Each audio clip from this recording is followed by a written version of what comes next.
Welcome to Let It Be Known News. It is 12:15 on December 25th. I know everyone's out celebrating this morning, their holiday. We had been looking forward to this time in which we can bring you this special. We're this presentation, I should say, about Michael Jackson. We are encountering some difficulties that we are trying to work through, but it's been quite the year for the Jackson family, period. We know that a couple of months ago, um, the untimely death of Tito shocked everyone. And there's been lots going on there. Of course, everyone knows the story of Michael Jackson, and we certainly have been looking forward to bringing you a look at Michael Jackson 1, which got a refresh this year um, from its original opening. We were invited out to Las Vegas. Let it be known was Greer and I went out, got a VIP treatment from the Jackson estate. They took us back stage, if you will, um, and we got to talk to some folks like Jamie King, who is the director of Michael Jackson 1. It's a show that many may not be able to see, and because it's in Las Vegas, it's not a traveling show like the Broadway show. And but it's certainly, if you get out to Las Vegas, it's one of those shows where we highly, highly, highly recommend that you check out. I think the ticket prices are reasonable.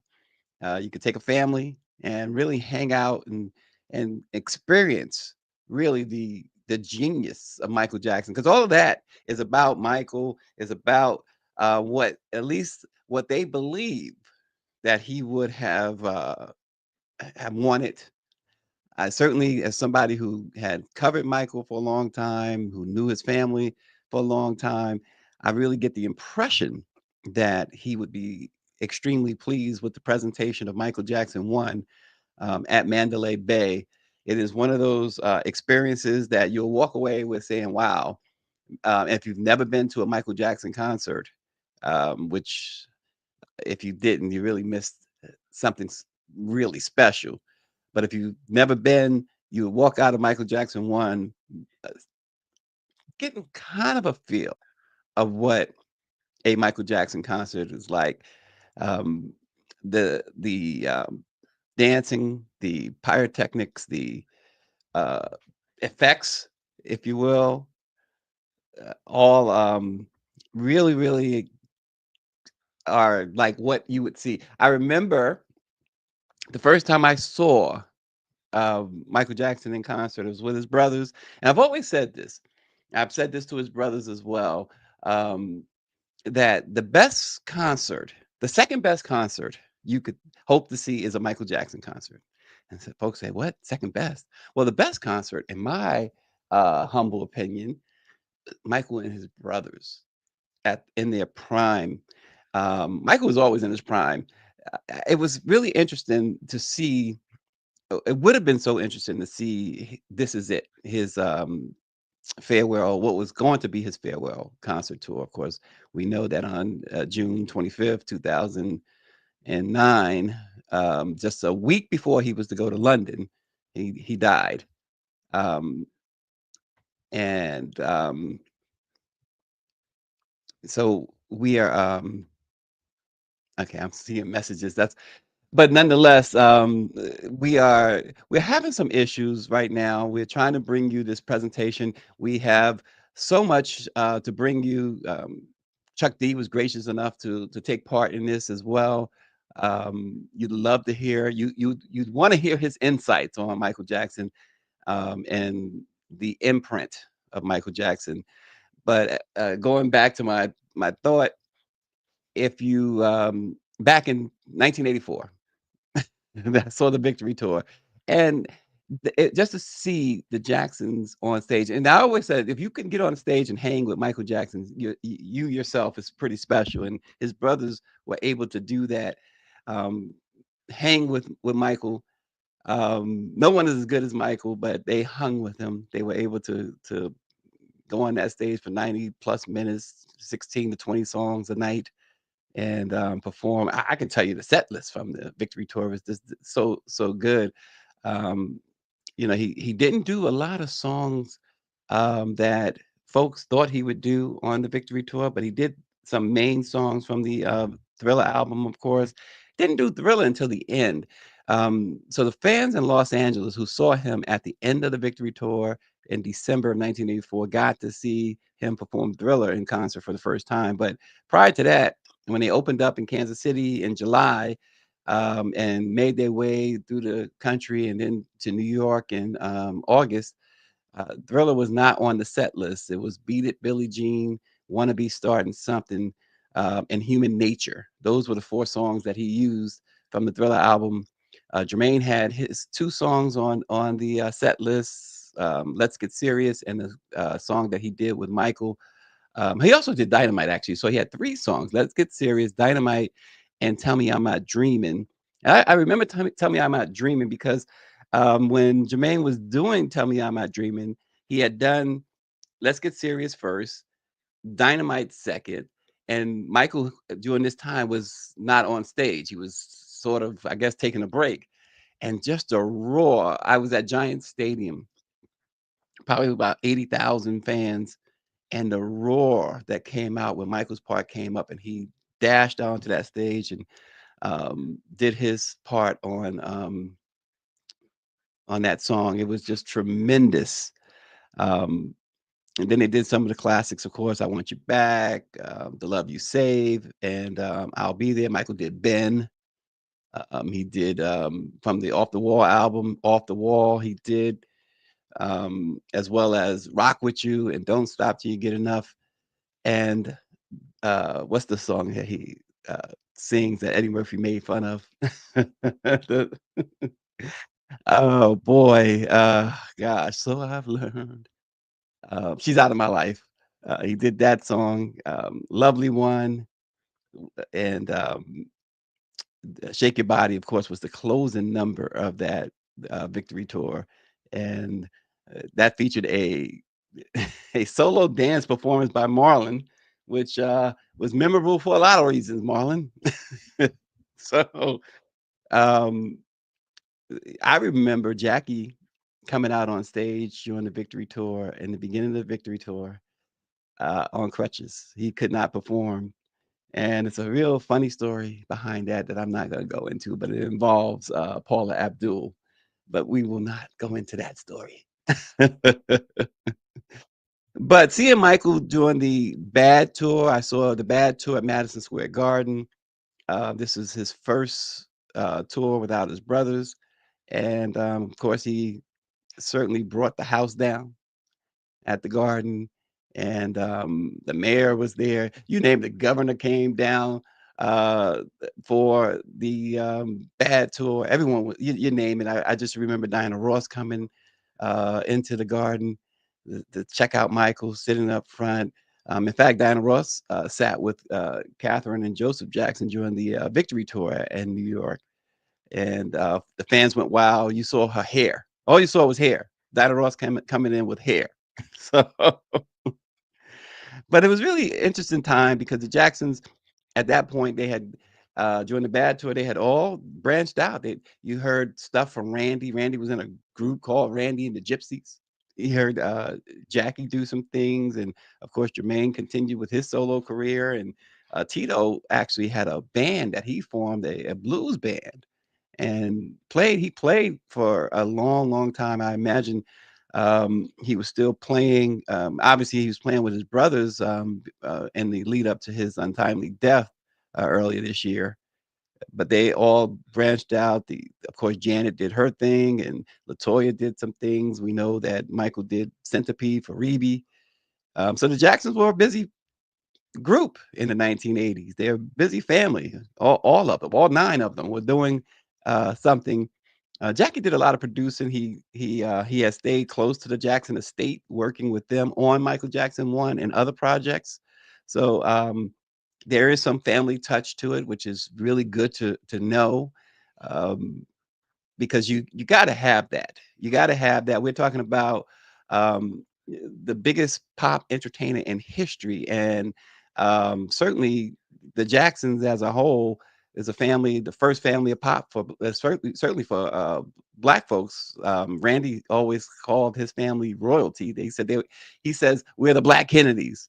And I always said, you don't want to compare yourself to the Kennedys. You can do better than that. So, um, but he always said they were the Black Kennedys. They were, in other words, they were American royalty, and they certainly were when it came to music. And just being around those folks was really interesting, to say the least. Lots of stories, lots of good stuff. People always expect some sort of scandal, but it was a lot of good stuff. I learned a lot about music being around them. You can't help it. I just remember, like, sometimes, like, Jermaine would say stuff like, "Well, do we always got to talk about music in this house?" I'm like, "Listen, music has fed you and your family, and will feed you for generations. So why not talk about music?" Very talented. They have some talented family members, of course, that the mainstream folks don't really know about. The nieces and nephews. Catherine and Joe has what, 30 some odd grandchildren, and every single one. I didn't meet them all. I met the majority of them, and they all are extremely talented people. Just very, very talented people. So you get to understand that. Wow, um, this is the family. It's understandable that this is the family that birthed the King of Pop. So a lot to be told about Michael, but hearing it from other artists and hearing it from someone genuine like Chuck D, for instance, it really brings to life things that you think but it gives you a different type of understanding.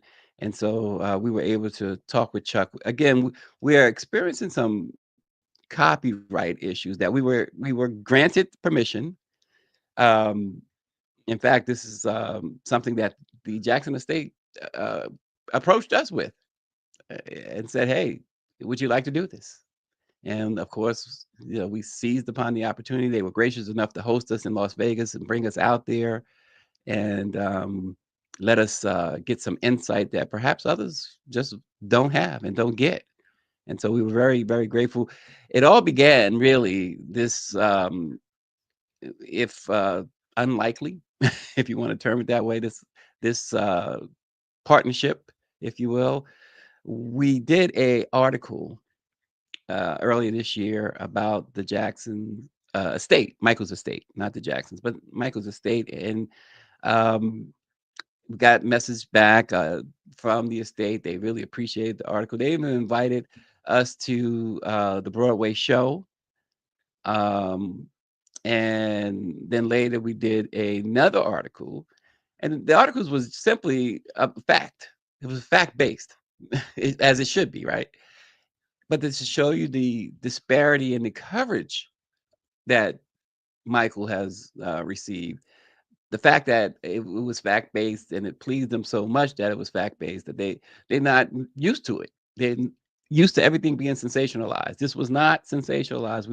We one of the things we try to stray away from with the black press is sensationalism, and so just putting facts there, and they were again please reached out, and we got to a discussion, and this Michael Jackson 1 refresh was happening, and they wanted us to be able to bring you this up close look at Michael Jackson 1. Again, YouTube and Facebook and social media, these folks, Meta, they don't understand that we do have permission to do this from the Jackson estate. So they're giving us a hard time. We've been you've noticed we have promoted it well, and you guys have been anticipating it, but there's been some kinks here and there, and so we are trying to work through it. So that's the latest. I'm waiting word from,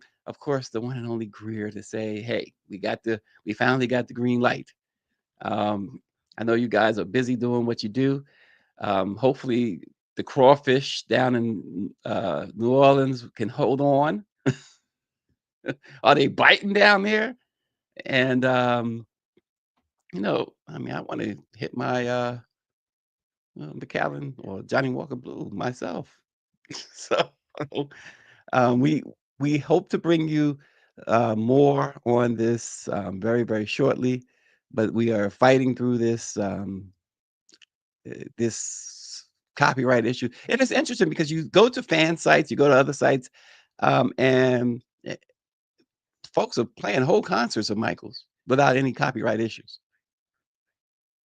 So I don't know what's going on. Why are they picking on us? Why are they picking on the black press? They shouldn't be doing that. That's Zuckerberg and who's the YouTube guy? Is that Meta as well? Who owns YouTube? See, this is why we need our own stuff. We need we need people like Byron Allen and these other black billionaires to just create our own. Maybe Power 96 will create his own social media channel that we could use. Chuck has his own channel, Bring the Noise. And then there's Isaac Hayes, right? Fan base.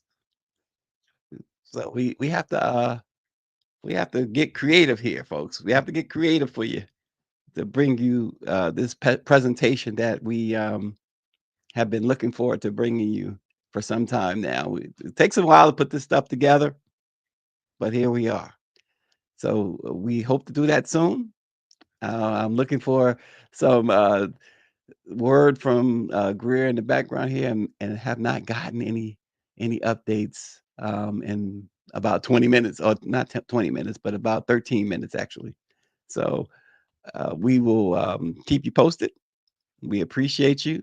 We know you've been waiting patiently, and just hang in there with us. And we promise once we get it all together, you guys will be in for a nice little treat. So, again, thanks for tuning in to Let It Be Known. Hang in there. We'll get with you.